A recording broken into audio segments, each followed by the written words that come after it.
Hi friends, சிஎஸ்கேக்கும் ஆர்சிபிக்கும் match ஆன இதை பற்றி பார்க்க போகிறோம். இதில் வந்து பார்த்தீங்கன்னா possible 11 pitch reports, head to head stats, play venue stats, பிளேயரோடைய ரெக்கார்ட்ஸு, பிளேயரோடைய மேட்சப்ஸு எல்லாம் பார்க்க போகிறோம். அதாவது சிஎஸ்கேக்கும் ஆர்சிபிக்கும் ஆன மொதல் மேட்ச் ஐபிஎல்ல வந்து நடக்க போகுது. சென்னையில் வச்சு நடக்க போகுது. மார்ச் 22க்கு நடக்க போகுது. இப்போ பார்த்தீங்கன்னா இந்த பிச் ரிப்போர்ட் பார்த்தீங்கன்னா ஃபஸ்ட்டு வந்து இந்த கிரவுண்டில் வந்து ஸ்பின்னர்ஸுக்கு வந்து கொஞ்சம் சப்போர்ட் பண்ணோம். அதுக்கப்புறம் பார்த்தீங்கன்னா இந்த கிரவுண்டில் வந்து ஸ்லோ டவுன் ஆகிற பட்சத்தில் இந்த இதில் வந்து விக்கெட்டும் ஃபால்ஸ் ஆகும். அதே மாதிரி ஃபர்ஸ்ட் இன்னிங்ஸ் பேட்டினுக்கும் வந்து இந்த இது சப்போர்ட் ஆகும். ஸோ இந்த கிரவுண்டு வந்து பார்த்தீங்கன்னா வந்து ஒரு நியூட்ரல் பிச் மாதிரி தான் வந்து இதாகும். இப்போ இந்த இதில் வந்து மொத்தமாக 130 T20 மேட்சஸ் ப்ளே பண்ணியிருக்கிறாங்க. ஃபர்ஸ்ட்டு வின் பண்ணவங்க 69, செகண்ட் வின் பண்ணவங்க 59. 2 மேட்ச் டை ஆயிடுச்சு. பிலோ ஸ்கோர் 150 பார்த்தீங்கன்னா 50 டைம்ஸ் வந்திருக்கிறாங்க. அதே மாதிரி ஸ்கோர் பிட்வீன் 150 169 வந்து 40 times, 172 189 21 times, above score 190 19 times தான். ஸோ 50 டைம்ஸ் 150 கீழே வர காரணம் பார்த்தீங்கன்னா இந்த பிச்சு வந்து சில மேட்ச்சில் வந்து அப்படி ஸ்லோ டவுன் ஆகும். அந்த காரணத்தினால தான் அப்படி ஆயிரும். ஃபர்ஸ்ட் பேட் பண்றவங்களுக்கு அது வந்து ஸ்ட்ரகிள் ஆகும். செகண்ட் பிடிக்கிறவங்களுக்கும் ரொம்ப ஸ்ட்ரகிள் பண்ணி வின் பண்ணுவாங்க. இல்லைன்னா ஃபர்ஸ்ட் பிடிக்கிறவங்களுக்கு கொஞ்சம் டஃப்பாக இருக்கும், அடுத்து வரவங்க அடிச்சிருவாங்க. அந்த மாதிரியான இது வந்து அந்த பிச்சை வந்து வரும்.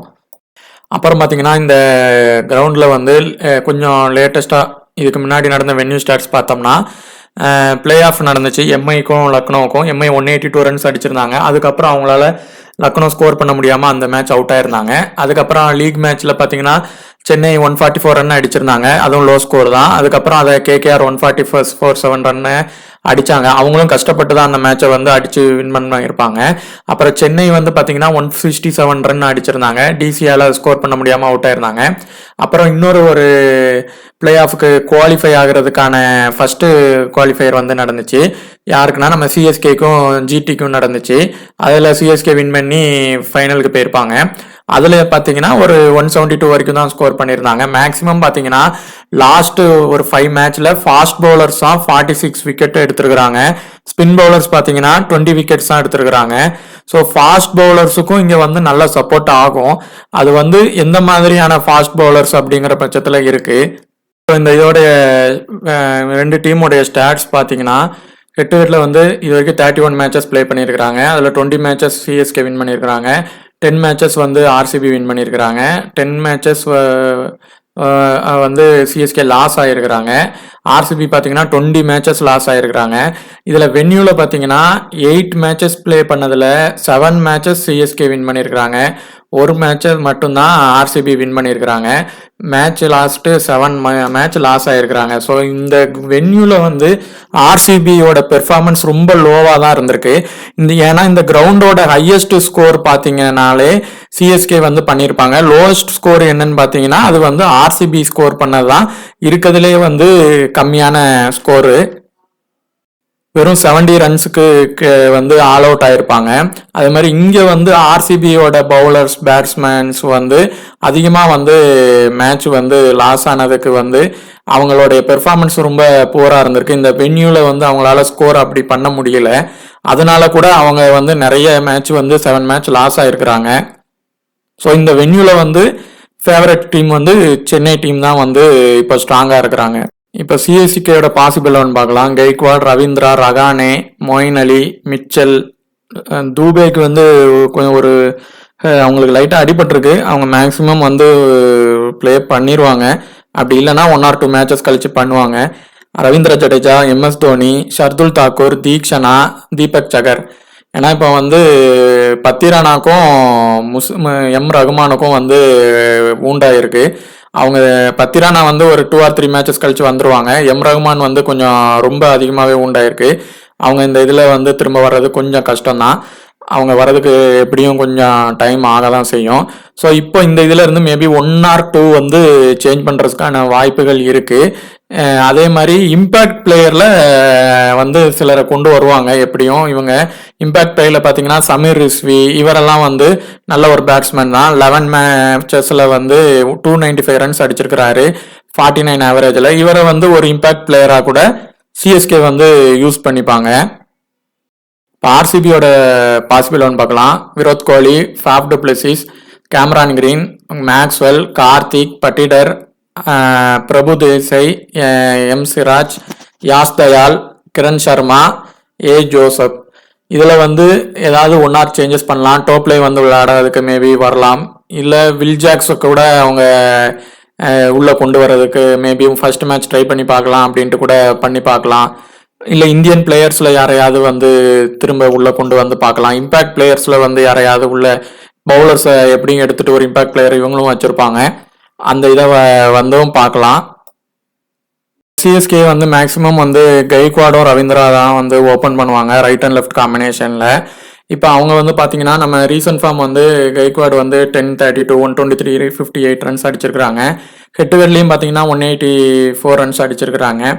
வென்யூவில் பார்த்தீங்கன்னா உங்களுக்கு 268 ரன்ஸும் அடிச்சிருக்கிறாங்க. ஐபிஎல்ல வந்து 1700க்கு மேலே அடித்து நல்லாவே வச்சிருக்கிறாங்க. இவங்க வந்து ஃபர்ஸ்ட் இன்னிங்ஸ் ஸ்கோர் பேட்டிங்கில் வந்து நல்லாவே ஸ்கோர் பண்ணியிருக்கிறாங்க செகண்ட் இன்னிங்ஸை விட. ரவீந்திரா வந்து பார்த்தீங்கன்னா ஐபிஎல் வந்து இப்போ தான் வந்து டெபியூட் பண்ணுறாங்க. ரீசன்ட் ஃபார்ம் கூட 68, 2+1 விக்கெட், 8 ரன்ஸ் விக்கெட்டில் வந்து கொஞ்சம் எடுக்கிறாங்க. T20 வந்து 41 விக்கெட்ஸும் 616 ரன்ஸும் அடிச்சிருக்கிறாங்க. இவங்க வந்து மேக்ஸிமம் நம்ம இந்தியனாக இருக்கிறதுனால நியூசிலாந்து பிளேயராக இருந்தாலும் அவருக்கு வந்து இந்த கண்டிஷன்ஸோடைய பிச் கண்டிஷன்ஸ் இது எப்படி இருக்குங்கிறத வந்து நல்லா புரிஞ்சுட்டு அதுக்கு தக்கனமாக ப்ளே பண்ணுற ஒரு நல்ல ஒரு பேட்ஸ்மேன். அப்புறம் பார்த்தீங்கன்னா அஜின்கே ரகானே வந்து இப்போ வந்து ராய்டு வந்து இல்லை டீமில், அவங்க வந்து இது பண்ண விளையிட்டாங்க. அந்த பொசிஷனில் தேர்ட் பொசிஷனில் இறங்குறதுக்கான அதிகமான வாய்ப்புகள் இருக்குது. அவங்க வந்து இப்போ ஹெட் டு ஹெட்டில் வந்து 685 ரன்ஸ் அடிச்சிருக்கிறாங்க. ஐபிஎல்ல பார்த்தீங்கன்னா 4300 ரன்ஸுக்கு மேலே அடிச்சிருக்கிறாங்க. இவங்க வந்து எப்போவுமே டாப் ஒரு 8 பேட்ஸ்மேனுக்குள்ள எப்போவுமே ரன் வச்சிருப்பாங்க ஓப்பனிங்ல. இவங்களால அக்ரெசிவாலையும் விளையாட முடியும். அதே நேரத்தில் விக்கெட் ஃப்ளோ பண்ணும்போது ஸ்லோ டவுன் ஆகிற நேரத்தில் அப்பவும் அவங்க வந்து மேட்சை வந்து ப்ளே பண்ணுவாங்க அழகா. மொயின் அலி வந்து பார்த்தீங்கன்னா இப்போ ரீசெண்டாக வந்து 67, 66 அதே மாதிரி விக்கெட்ஸும் நிறைய எடுத்துட்டு இருந்தாங்க. பிபிஎல் பங்களாதேஷ் லீக்லையும் சரி, துபாய் இது லீக்லையும் சரி, யூஏஇலையும் அருமையாக வந்து பவுலிங் அண்ட் பேட்டிங் போட்டு T20 ஃபார்மேட்டுக்கு ஏற்றமான பிளேயராக மாறிட்டாங்க. ஹெட் டு ஹெட் பார்த்தீங்கன்னா 79 ரன்ஸ் அடிச்சிருக்கிறாங்க. வென்யூ அதே மாதிரி பார்த்தீங்கன்னா 777 ரன்ஸ் கிட்ட அடிச்சிருக்கிறாங்க. ஐபிஎல்ல வந்து 59 மேட்சஸ்க்கு 1034 ரன்ஸ் அடிச்சிருக்கிறாங்க. 32 விக்கெட்ஸ் எடுத்திருக்கிறாங்க. T20 வந்து ஒரு பார்த்தீங்கன்னா 22 மேட்சுக்கு வந்து இவ்வளோ 257 ரன்ஸ்க்கு மேலே அடிச்சிருக்கிறாங்க. இவங்க வந்து பார்த்தீங்கன்னா இப்போ வந்து நல்ல ஒரு பேட்டிங் அண்ட் பவுலிங் ரெண்டுக்குமே வந்து நல்ல பெர்ஃபார்மன்ஸ் பண்ணிட்டு வராங்க. அடுத்து பார்த்தீங்கன்னா டேரி மிச்சல் வந்து பார்த்தீங்கன்னா ரீசன்ட் ஃபார்ம் பார்த்தீங்கன்னா 72, 17, 61, 57 அடிச்சிருக்கிறாங்க. ஹெட் டு ஹெட் வந்து அவங்க பெருசாக விளையாடலை. ஐபிஎல்லுக்கும் புதுசு தான் 2 மேட்சஸ் தான் விளையாண்டுருக்கிறாங்க. அவங்கள வந்து இப்போ வந்து சென்னை வந்து அதிக அமௌண்ட் கொடுத்து வாங்கியிருக்கிறாங்க. இவங்க வந்து பார்த்தீங்கன்னா நல்ல அதிரடியான பேட்ஸ்மேனாகவும் பெர்ஃபார்ம் பண்ணுவாங்க. கொஞ்சம் விக்கெட் போடுற நேரத்தில் வெயிட் பண்ணி விளையாடுவாங்க. பவுலிங்கும் இவங்களுக்கு போடுறதுக்கான வாய்ப்பு இருக்கிறதுனால இவங்க டீம் வந்து இந்த இதில் வந்து இவங்க வந்து ஒரு ஆல்ரவுண்டர் பேட்ஸ்மேன் கேட்டகரியில் வருவாங்க. இவர் வந்து மேக்சிமம் ஓவர் போட்டு பெர்ஃபார்ம் பண்ற பட்சத்தில் இவர் வந்து ரொம்ப மஸ்ட் பிக்ல வருவார். அதே மாதிரி சிவம் டூபே வந்து பார்த்தீங்கன்னா 63, 60 இந்த ஆஸ்திரேலியா கூட நடந்த T20 மேட்சஸ்லாம் அருமையாக பெர்ஃபார்ம் பண்ணியிருந்தாங்க. ஹெட் டு ஹெட்லையும் பார்த்தீங்கன்னா 193 ரன்ஸ் அடிச்சிருக்கிறாங்க. 96க்கு மேலே ஆவரேஜ் வச்சிருக்கிறாங்க. வென்யூலையும் வந்து 81 ரன்ஸ் மேலே அடிச்சிருக்கிறாங்க. ஐபிஎல்ல வந்து 51 மேட்சஸ்க்கு 1100 ரன் அடிச்சிருக்கிறாங்க. இவங்க வந்து எல்லா டீம்லையும் விளையாண்டதுனால அந்த எக்ஸ்பீரியன்ஸை நல்லா கெயின் பண்ணி சிஎஸ்கேல வந்து இப்போ நல்ல பெர்ஃபார்மராக இருக்கிறாங்க. ஃபர்ஸ்ட் இன்னிங்ஸில் வந்து இவங்களுடைய ஆவரேஜ் 28 வரைக்கும் இருக்குது. இவருக்கு லைட்டாக வந்து கையில் கொஞ்சம் ஒரு அடிபட்டிருக்கு. ஆனால் அது சீக்கிரமாகவே ரெக்கவர் ஆகி வந்துருவாங்க. அப்படி வரலன்னா தான் இவருக்கு பதிலாக வேற ஆளை வந்து போடணும். இவர் வந்துட்டார்னா இவர் கண்டிப்பாக பாசிபிள் லெவனில் இருப்பார். பவுலிங் போடுற கெப்பாபிலிட்டியும் இருக்கிறதுனால லெஃப்ட் பேட் பிடிச்சு ரைட் பவுலிங் போடுவார். இந்த மாதிரி பவுலர்ஸ் வந்து இந்த மாதிரி பிளேயர்ஸ் வந்து கண்டிப்பாக நல்ல ஒரு ட்ரீம் டீமுக்கு வந்து நிறைய டைம் வந்து வந்துருவாங்க. அடுத்து எம்எஸ் தோனி பார்த்தீங்கன்னா நம்ம ஹெட் டு ஹெட்ல வந்து 839 ரன்ஸ் பெங்களூருக்கு அடிச்சிருக்கிறாங்க.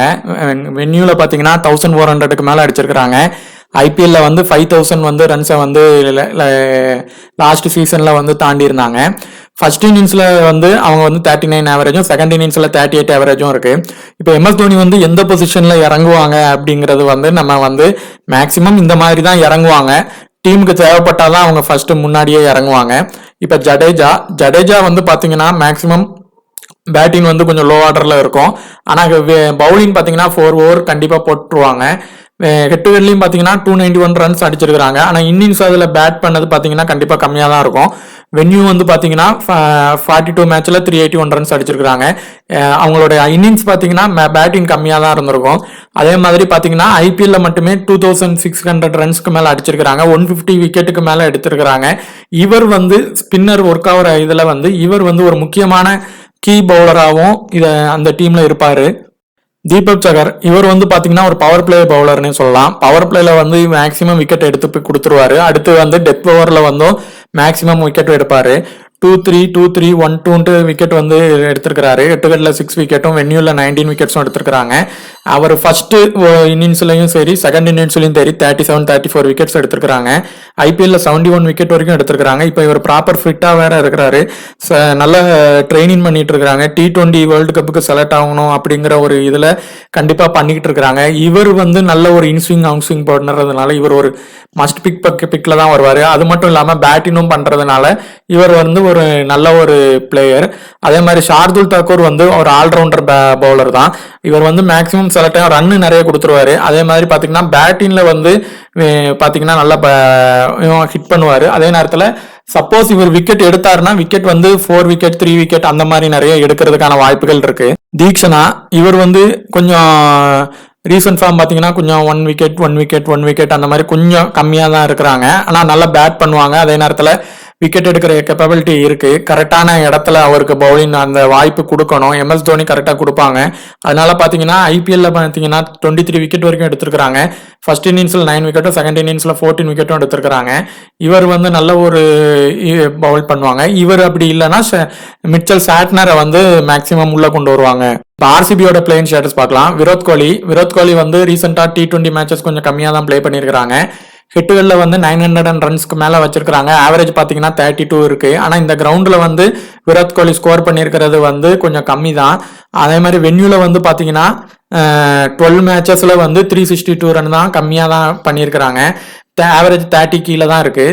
அதே மாதிரி இப்போ ஐபிஎல்ல வந்து பார்த்தீங்கன்னா ரன்ஸ் வந்து நிறையவே அடிச்சிருக்கிறாங்க.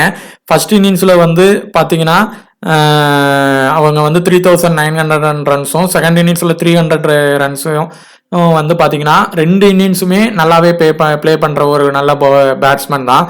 ஃபேஃப் டு பிளேசிஸ் வந்து ரீசன்ட் ஃபார்ம் பார்த்தீங்கன்னா 33 55 57.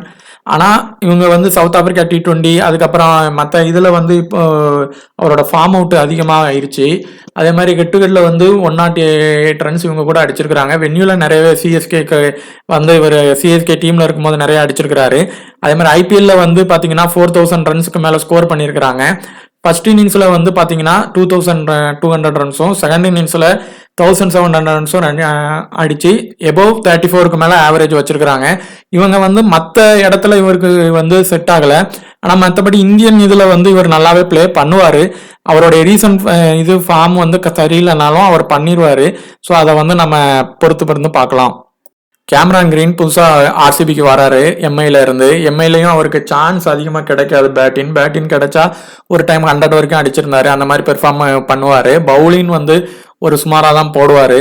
கேலன் மேக்ஸ்வெல் வந்து ஆர்சிபியோட ஒரு முக்கியமான பேட்ஸ்மேன். அது மட்டும் இல்லாமல் இப்போ T20ல வந்து ஆஸ்திரேலியன் டீமுக்கு இது பிக் பேஷுக்கு அதே மாதிரி எல்லா இதுலையுமே நல்லா பெர்ஃபார்ம் பண்ணிட்டு வராரு. ஹெட்டுவெல்ல வந்து 364 ரன்ஸ் அடிச்சிருக்காரு. விக்கெட்ஸ் கொஞ்சம் நிறைய எடுப்பாரு. இடையில நல்ல ஒரு விக்கெட் 2 விக்கெட்னு எடுத்துருவாரு. வென்யூல பாத்தீங்கன்னா 176 ரன்ஸ் தான் அடிச்சிருக்காரு. அது ஐபிஎல்ல வந்து 2700 ரன்ஸ் அடிச்சிருக்காரு. 31 விக்கெட் எடுத்திருக்காரு. ஃபர்ஸ்ட் இன்னிங்ஸ்ல வந்து 1500 செகண்ட் இன்னிங்ஸ்ல வந்து 1700 ஆவரேஜ் பாத்தீங்கன்னா செகண்ட் இன்னிங்ஸ் தான் மேக்ஸ்வெல் சேசிங் பண்றது எப்பவுமே இங்கன்ட்டு இல்லை, எல்லா இடத்துலயுமே அவர் சேசிங் வந்து நல்லாவே பண்ணுவாரு. அவருக்கு அந்த வாய்ப்பு கிடைக்கும் போது நல்லா பண்ணுறதுக்கான இது கிடைக்கும். சீக்கிரமாவே அவர் ப்ரெஷர்லாம் பார்க்காம ரன் ஸ்கோர் பண்ணுவாரு. அவர் வந்து நல்ல ஒரு பிக் இந்த ஆர்சிபி இதுல. அதே மாதிரி தினேஷ் கார்த்திக் பட்டிட்டார். தினேஷ் கார்த்திக் வந்து ரீசெண்ட் ஃபார்ம் கம்மியாக தான் இருக்குது. அவர் ஆர்சிபி கூட வந்து மேட்ச் டீமில் வந்து கம்மியாக தான் பெர்ஃபார்ம் பண்ணுவார். அவருடைய இது வந்து பார்த்தீங்கன்னா கொஞ்சம் டவுனில் இருக்கும். ஆனால் இவர் வந்து ஹோம் கிரவுண்ட் பிளேயரு. இவருக்கு வந்து வாய்ப்பு கிடைக்கிற பட்சத்தில் கண்டிப்பாக இவர் ஒரு நல்ல ஒரு ரன்ஸ் அடிக்கிறதுக்கான வாய்ப்புகள் இருக்கு. ஏன்னா அதிக பிராக்டிஸ் பண்ணியிருக்கிறாரு, அதிக இந்த கிரவுண்டை பற்றி அவருக்கு நிறையவே தெரியும்.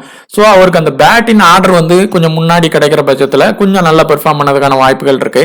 பட்டிடர் வந்து பார்த்தீங்கன்னா கொஞ்சம் ரீசன்ட் ஃபார்ம் நல்லா இருக்கு. 58-112, 26-48ன்னு.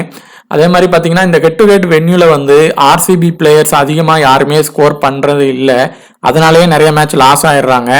ஐபிஎல்ல பார்த்தீங்கன்னா ஒரு 400 ரன்ஸ் அடிச்சிருக்கிறாரு, ஆவரேஜ் 40 இருக்கு. இவர் வந்து ஒரு டாப் ஆர்டர் ஃபெயிலியர் பட்சத்தில் இவர் ஒரு நல்ல ஒரு பிக்கா கூட இருப்பாரு. மேக்சிமம் இவர் 1 டவுன் இறங்குறதுக்கான சில வாய்ப்புகள் இருக்கு. பிரபுதேசி வந்து பார்த்தீங்கன்னா கொஞ்சம் ஒரு நல்ல ஒரு பிளே பண்ணுவார். அவருக்கு வாய்ப்பு கொஞ்சம் வந்து ஸ்லோ டவுனில் தான் கிடைக்கும். ஆனால் ரீசன்ட் பெர்ஃபார்ம்லாம் வந்து போராக தான் இருக்குது. அதே மாதிரி எம் சிராஜ் வந்து பார்த்தீங்கன்னா ரீசெண்டில் வந்து 0 விக்கெட் 1 விக்கெட் பார்த்தீங்கன்னா அதுக்கப்புறம் ஒன் டேல வந்து 1 விக்கெட் 1 விக்கெட்னு எடுத்திருக்காரு. ஹெட்டுகட்டில் வந்து ஒரு 2 விக்கெட்ஸ் தான் எடுத்திருக்காரு 9 மேட்சஸ் பிளே பண்ணி. வென்யூவில் வந்து 3 விக்கெட்ஸ் எடுத்திருக்காரு. அதே மாதிரி பார்த்தீங்கன்னா ஐபிஎல்ல வந்து ஒரு 78 விக்கெட்ஸ் வரை எடுத்திருக்காரு. அவர் செகண்ட் பவுலிங் போடுறப்போ கொஞ்சம் நல்ல இதாக பண்ணுவார். அவர் மேக்சிமம் இப்போதைக்கு உள்ள கேட்டகரியில் ஹை பர்சன்ட்லேயே இருப்பார். அவர் லோ பர்சன்ட்ல வர்றப்பவும் மேக்சிமம் நல்லா ஒரு போடுறதுக்கான ஒரு இது இருக்கு. அதே மாதிரி ஒய் தயாள், கே சர்மா. இந்த ஒய் தயாள் வந்து பார்த்தீங்கன்னா லெஃப்ட் ஆர்மில் பவுல் பண்ணுவார். ஐபிஎல்ல 13 விக்கெட்ஸ் வரை எடுத்திருக்காரு. கே சர்மா வந்து இங்கே முதல் சிஎஸ்கேக்கு பிளே பண்ணிட்டு இருந்தாங்க, லெக் ஸ்பின்னரு. நல்லா சில டைம் விக்கெட் எடுத்தால் 3-4 விக்கெட்ஸ்னு எடுப்பாங்க. ஆனால் இப்போ வந்து அவங்க ரீசெண்டாக மேட்சஸ் பெருசாக பிளே பண்ணலை.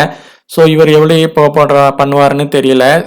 சிஎஸ்கேல இருந்தார், இப்போ ஆர்சிபிக்கு பிளே பண்ணிட்டு இருக்காரு. 69 விக்கெட் வரை ஐபிஎல்ல எடுத்திருக்காரு. அல்சாரி ஜோசப் இவர் வந்து பார்த்தீங்கன்னா நல்ல ஒரு ஃபாஸ்ட் பவுலர் தான். நல்லா ஃபாஸ்ட்டாக போடுறப்போ கொஞ்சம் இதில் பேட் பண்ணுறவங்களுக்கு கொஞ்சம் டப்புன்னு பவுன்ஸ் பண்ணுவார். விக்கெட் எடுக்கிறதுக்கான வாய்ப்புகள் இருக்குது. 20 விக்கெட் ஐபிஎல்ல எடுத்திருக்கிறாரு. ஃபர்ஸ்ட் இன்னிங்ஸில் 11 விக்கெட் எடுத்திருக்கிறாரு.